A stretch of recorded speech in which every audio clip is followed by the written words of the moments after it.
حزبی سیاسی هەیە ئێستا لە بۆ عێراق ئامادەیە ملیارێک دۆلار لە هەڵبژاردنە سەرف کات.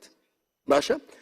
هێزی ئەمنی و سەربازی بەکارهێنرێت لە ئینتیخابەکانە. هیچ هێزێکی ئەمنی و سەربازی لە کوردستانە من دڵنیام لە عێراقشا هەمان شتە بۆی نییە بە اختیاری خۆی دەنگ بە. تەنانەت ئەمە شۆڕ بۆتەوە بۆ دام و دەستگا ئیداریەکانی. ئەمڕۆ ئاگادار کراوەمەتەوە لە هەولێر وتویانە هەموو مامۆستایەکە بێ کاتی دەنگدانەکەی بێنێ. فۆرمێ لە ترس.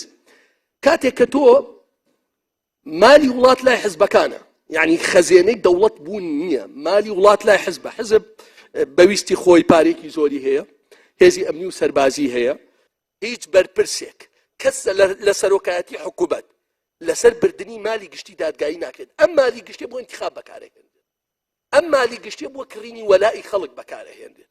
تۆ ئەزانی لە انتخابی پێشووی کوردستانە بەدەر لە ساختەکاری منەظەم دەنگ کڕین دەنگێ بە $100 واتە داهاتی گشتی بەرە تۆ توانی دەنگدەر هەژار بکە بۆ ئەوەی ناچار بێت دەنگەکەی خۆی بفرۆشێ بە تۆ.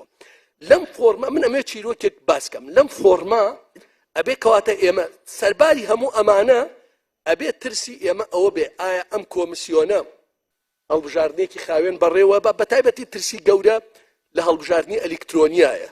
ساختەکاری زۆر گەورە لە هەڵبژاردننی ئەلیکترۆنیاکرێ و زۆر مەترسیدارە.